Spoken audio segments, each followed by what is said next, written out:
Hello and good morning. So this is something that's been requested several times now. Just kind of a video to roughly explain the restrictions in terms of builds and teams and AIs and things like that for the AI arena. So right off the bat, in terms of parts and availability and all that, 9 times out of 10 you can simply say anything that was available in Ninebreaker is available in Formula Front. I believe there's like 1 or 2 exceptions, and there's a few FF exclusive parts in terms of, you know, some extra radiators and things like that. So, just to kind of show you what I mean, right off the bat here, let's go, whatever, let's take a look at Cypress's thing here. We go to the menu. These are all the heads that are available. Kind of going through. These are all the cores that are available. Mostly all that's going to be missing are a lot of the AC2 remake parts, and the Portable exclusive parts, because this came out before Portable did.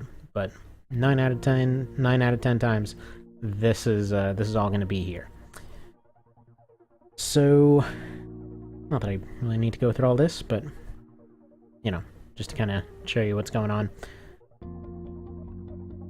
We have, I believe the Goal 2 is, or, the Goal 2 and the BT, or the BO1TP are Formula Front exclusive.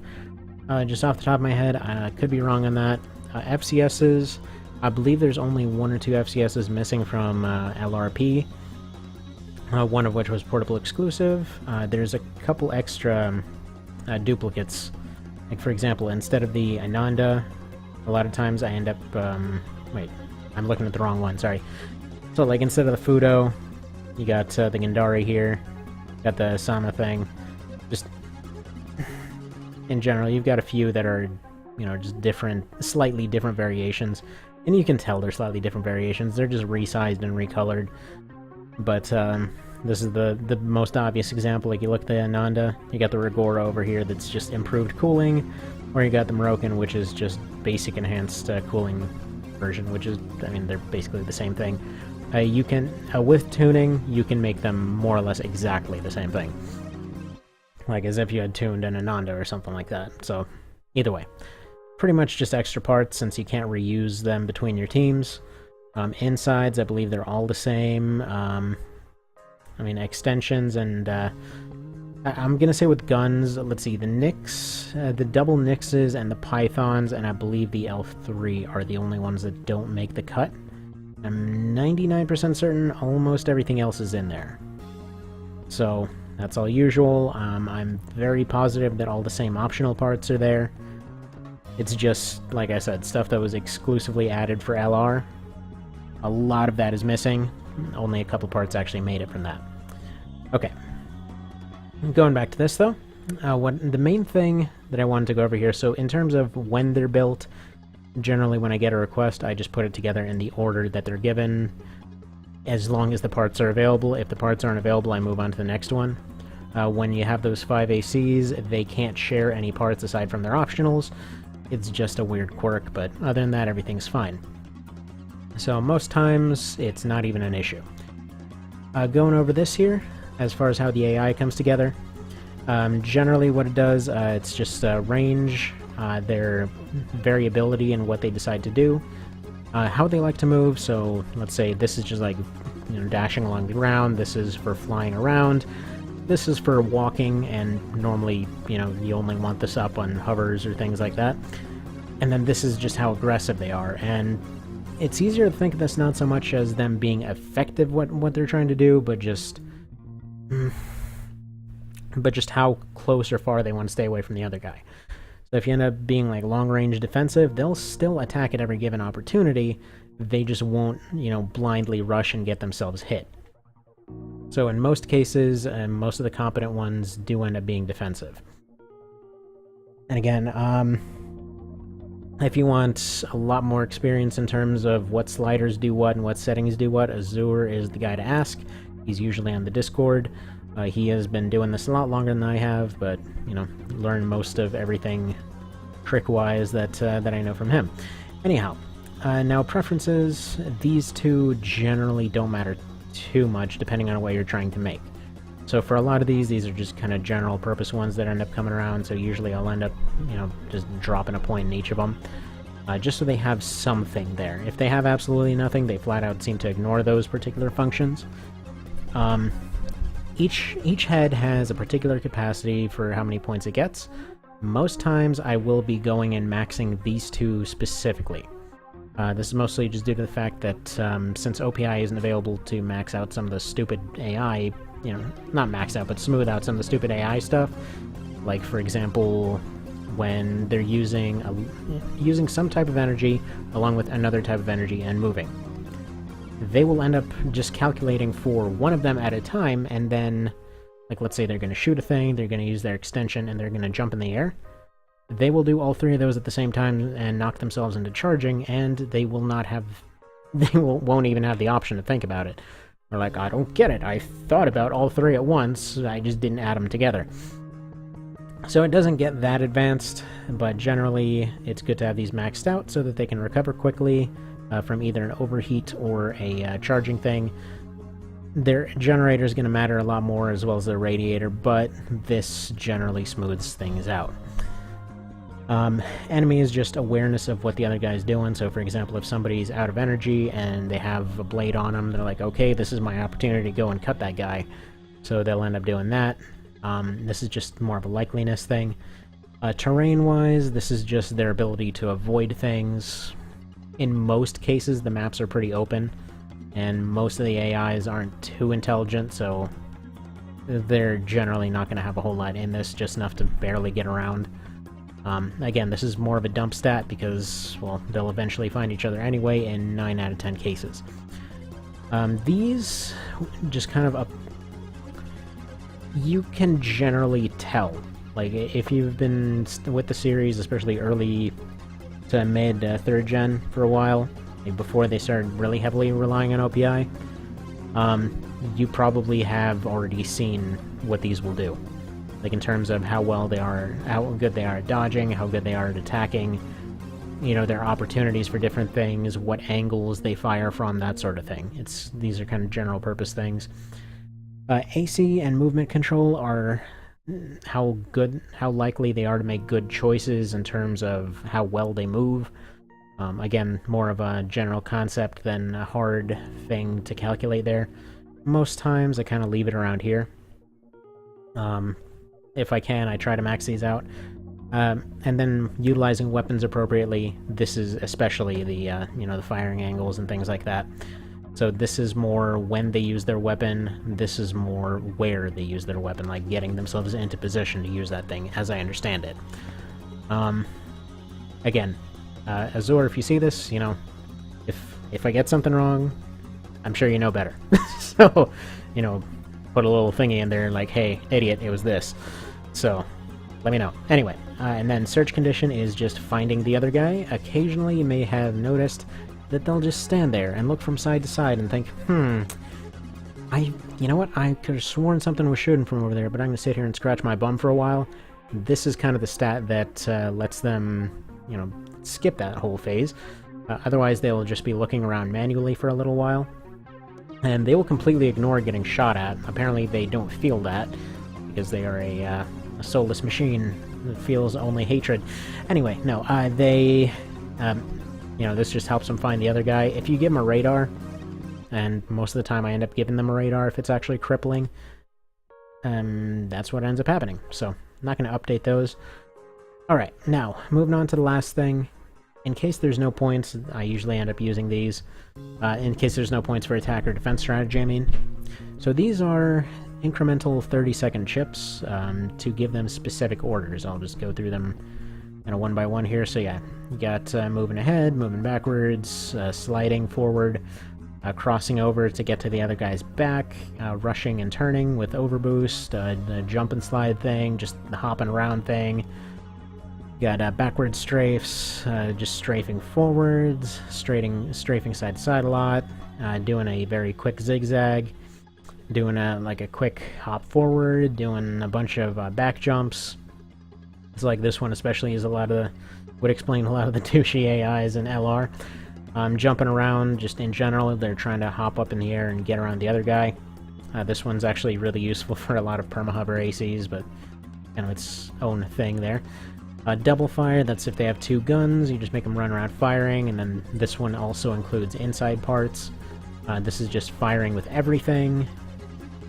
Well, full scale is attacking with everything. Wild shot is, yeah, let's see, both left and inside weapons are fired with back unit R. So, this ends up firing everything but the right side gun, basically. This is, let's see, exclusive, dual back weapons, exclusive right, exclusive left, and exclusive inside. The thing is, before anyone mentions it, the cannons, like the back cannons and things like that, as cool as it would be to be able to tell them, hey, you know, back off and use your cannon now, just kneel down and fire that thing and fly away like a freaking awesome robot guy, it doesn't work. This works for missiles and things like that most times with cannons, despite it showing that cannon. If it requires kneeling, the way that it'll trigger it'll do as if you had pushed the button, like they'll be moving along and they'll be, you know, secretly pushing the button in their head, as far as I can tell.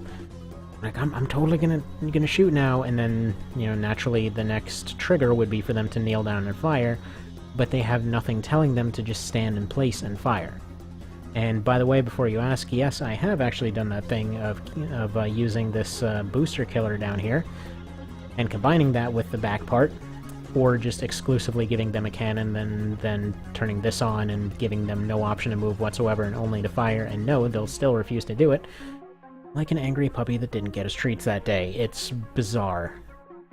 Anyway, so we got Slash, this is pretty effective. Wave, this is far more effective than you'd think. Spike, which goes with a parry blade, this is a lot worse than you'd think. It pretty much uses the same attack timing as the blade, so it'll get close, get like within a foot of the guy and think, okay, I'll punch him now, and then he'll just like wait for 5 seconds for the stupid thing to fire, and by that point that guy will be long gone. So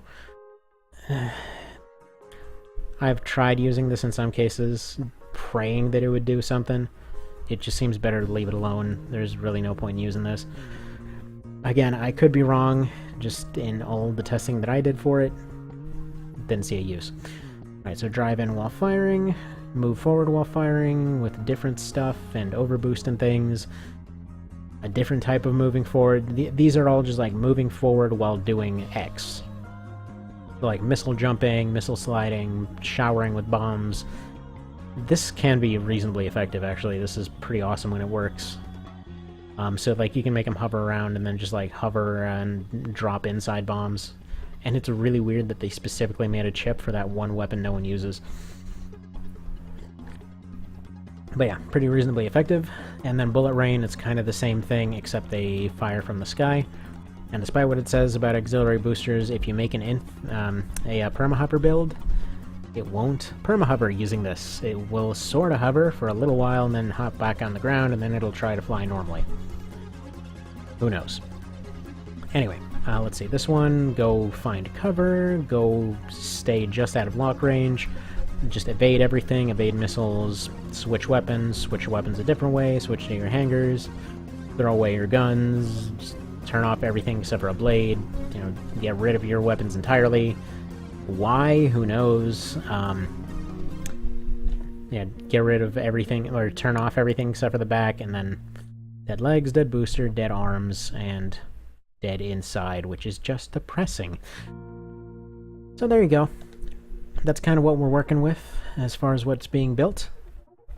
In some cases, there will be ACs that used OPI originally and were requested, so they'll be remade. So now everyone remembers the douchiness of Cypress, this little chuckler right here.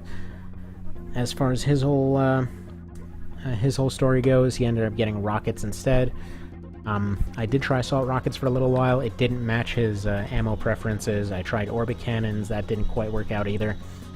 Really, it's just going to be a matter of testing and, you know, seeing what more closely resembles the original. So in this case, it was just long-range pressure from the cannons. So ended up going with high ammo mid rockets, and he's actually pretty effective with them. Now, back to the original point of this, and kind of the last part of it, really, to show what's actually available, because there were a lot of teams here, There are 190 slots in total if I count all saves, and I'm going to start overwriting some of them, so this is just going to be kind of a general catalog of what's available, you know, what's still being worked on. And if you see something that, you know, you'd like to see two of them fight it out, just let me know, drop a comment there. If you see, you know, if you see something that blatantly shouldn't be there, let me know. In some cases there were doubles, so I already know of at least like 14 of them that I'll just be outright erasing. But anyway, going through the list here, so the first one's Consortium. Again, bear in mind there will be some slight differences. Like, for example, the Killer Whale, I believe it had the Ratchus head, and Chain Impact was the bigger name between the two of them, so, well, he wound up with the I-3 instead, which still looks pretty nice on him. Killer Whale is a missile AC with a cool backstory from Silent Line. We got the Masterpiece, it's Foreman's AC. There used to be an MT in Silent Line as well. Got Bullet Life, so Rimfire's AC from Nexus, well, not specifically from Nexus, but this is the version from Last Raven. Valiant, that's Chain Impact, the really crappy machine gun MC from AC3. And then Unruly, and this is a really kinda severely modified version that tried to be as close as possible, because a lot of stuff wasn't available. But yeah, a modified version of the AC from Silent Line. It was more of a gimmick AC, so I didn't think it was too big of a deal to mess with it. Yeah, so let's go to the next one here. So we got the Storms. So we got Fireburst. Oh, oops.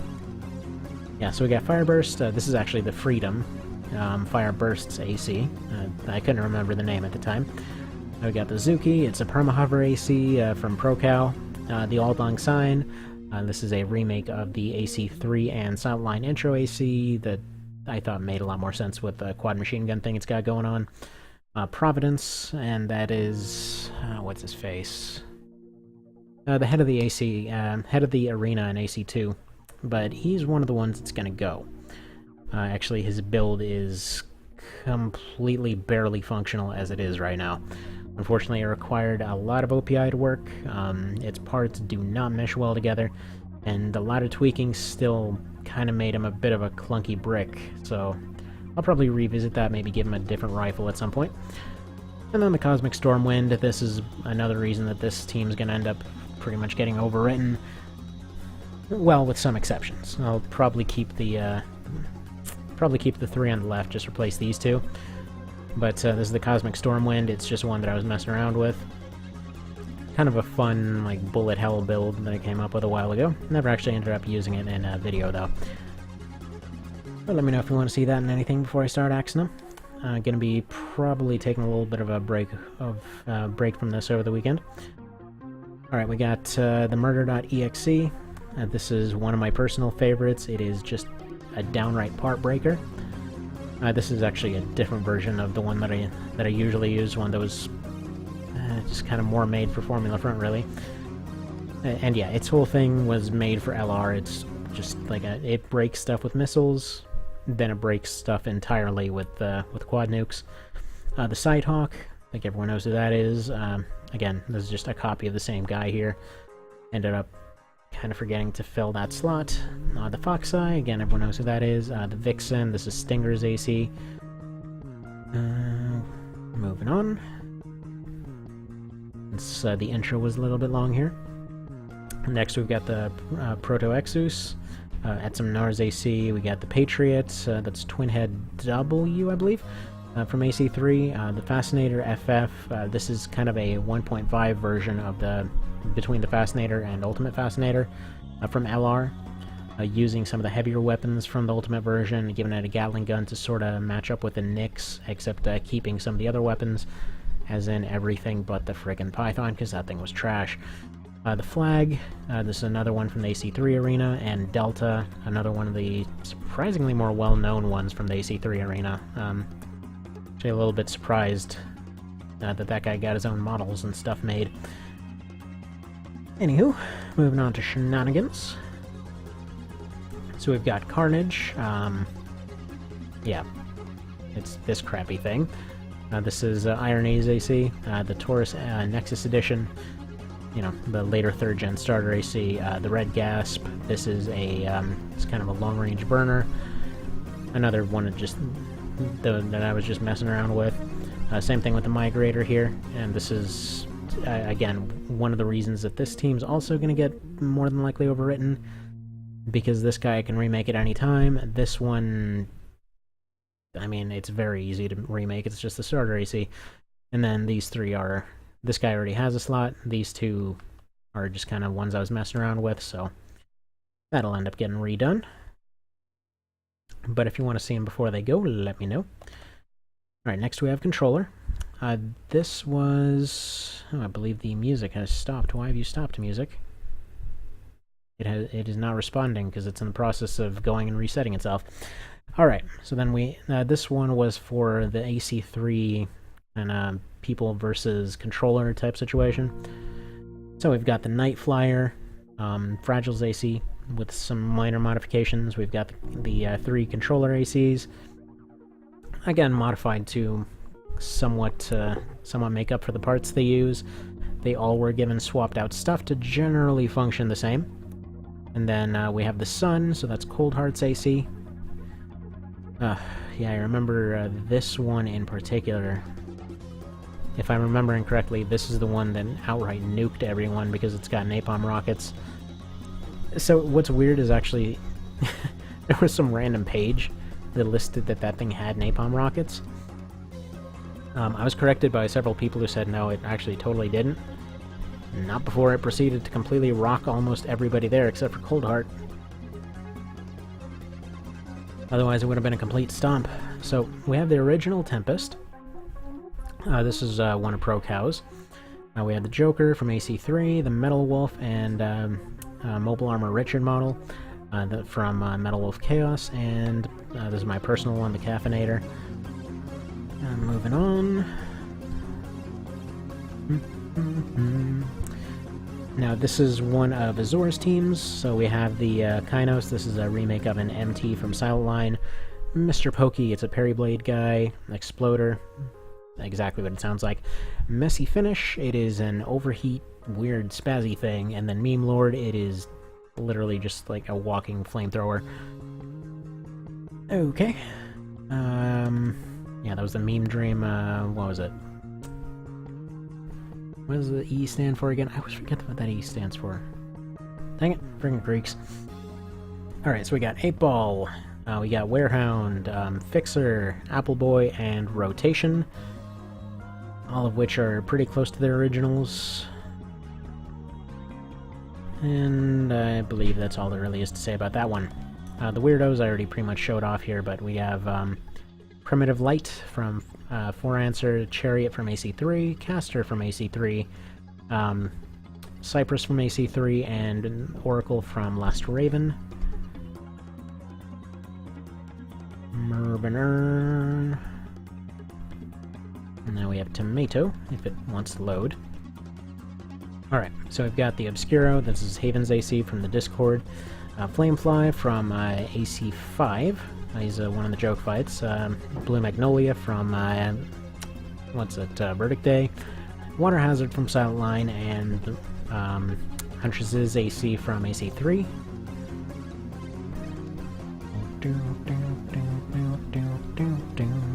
Love this track.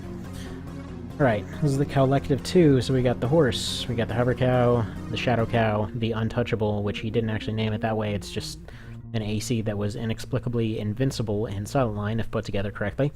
And Waffle Face, this is, I believe, one that's been used a few times by a few people. I'm not really sure what the full history is there, but whatever. It's there. If you want to see it do stuff, let me know. On Point Kings, this is kind of a joke team that was supposed to do a team fight at some point. The Fahugo Gods, that's Strong Bad's AC. We got the Firebird, the Cheat. We got the Trogdor, we got the big guy, so Strong Mad, and then we got the Stop Sign. Because you gotta have the Stop Sign in there. Moving on. So the Renegades, so we got the Grasshopper over here. We got the Laser, the Grasshopper's like a hoppy hit and run build that Cal put together. The lasers, I mean, it's a weird silky build, don't even ask. So Police, exactly what it sounds like. The Green Witch from AC3, and then the Mystery. That's the kind of hidden boss guy from Southline. They're not so hidden, but, I mean, they're close enough to be hidden to be called that, I guess. And then we got these guys. So yeah, we got the Bold and Sexy, the number 1 Worst Dead, the Pink Shirt, the Slugman, and the Energizer. I'm sure you can pretty much kind of figure out who those guys are. If not, there was another video on those. It was kind of funny, actually. And then we got the ones based off Game of Thrones here. So we got the No One, the Mountain, the Names on Names, the Chaos Ladder, and the Tits and Wine. You know, names kind of explain those as well. They're not really AC related, but it was kind of a weird weekend, alright? Alright, back to actual ACs. So we got the Ether Master from AC2, that's Leos Klein's thing, the Kaiser from AC3, Spite from Silent Line, Timetable from Silent Line, and Arcadia from AC3.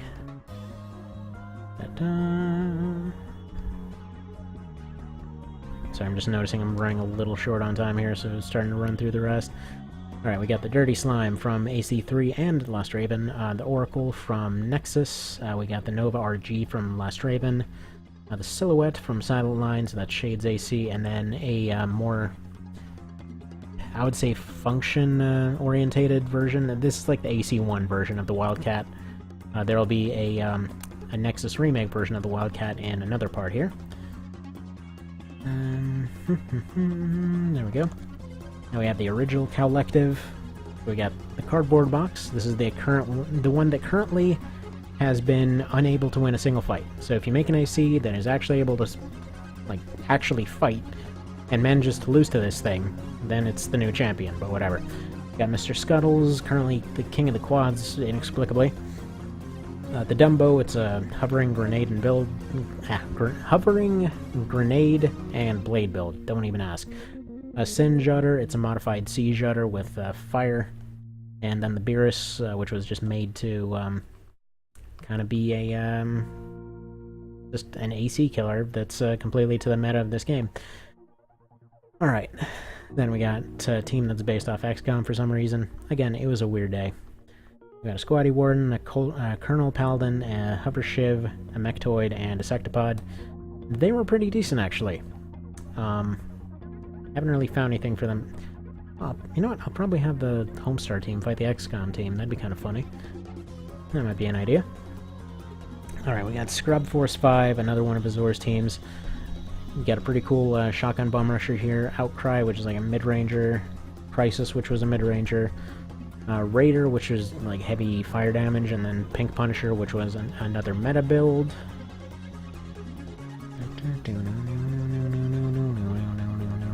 Alright, Betrayed team. So we got Ramil. I mean, her AC was just Ramil also, so I guess it's just plain Ramil. The Dual Face, the Scrap Pile. Okay, so I should say Ramil from AC2, Dual Face from Nexus, and arguably from Lost Raven. Scrap Pile from Southline, Queen of Hearts from AC2, and Banshee from Lost Raven. This is almost all of them now. Alright.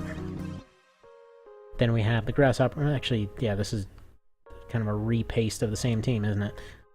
Oops. Oh, one extra slot. How about that? Okay. And then we got the Catastrophe, another one of Cow's ACs, the Barbed Wire, the Gallows Bird from... Okay, Barbed Wire from Sideline, Gallows Bird from 2, Arcadia from 3, and then another version of the Ether Master from 2. But that one will be erased. Not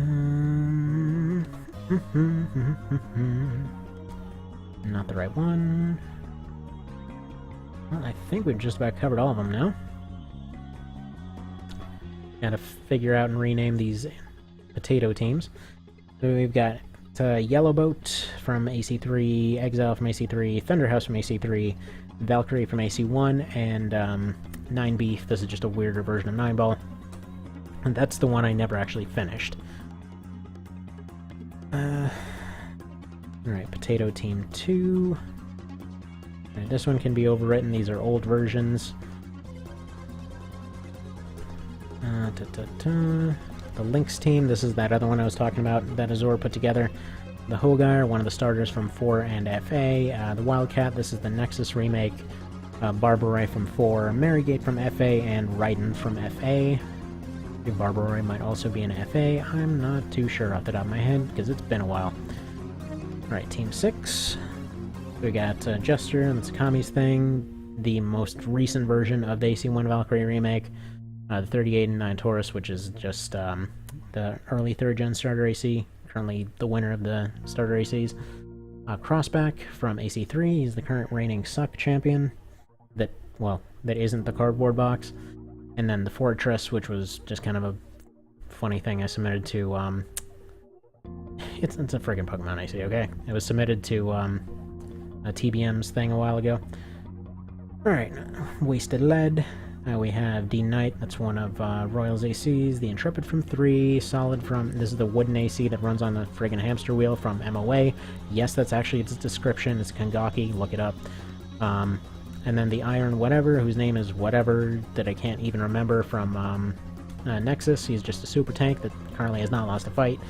And we got the Warhead, so that's Advent from Southline. It's almost everyone now.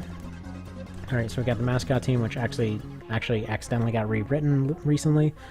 So, the 9-ball remake, the Dark Weapon, one of ProCow's, the remade Tempest to be more fair, the Cerberus is a community AC, and the 9 Beef, which is just a tankier 9-ball. Then we have the Finale. So we got the Warp Time from Last Raven, Dr. Siegel, that's Royal's current King of the Lightweights, as he called it. The Relic 2, which is a punching bag from LR, Raging Torrent 5, which is kind of an evolution of the 4 that you see in LR and the other crap you see in Nexus. And then the Bad News, which is Gabe Glow's AC from LR. And then I think that's everyone. No, it isn't. And then, yeah, we have Mileage, Gimlet, and these two guys, Cube and What's-His-Face, I can't remember, from FA. And then the Firebird, which was remade for this. Hey, who am I forgetting? I think that's everyone, actually. There you go. So if you see ones that you want to see fight each other, let me know. If you see any that, you know, think just plain don't belong, let me know. And if you have any suggestions, you know, always open to new stuff, so let me know.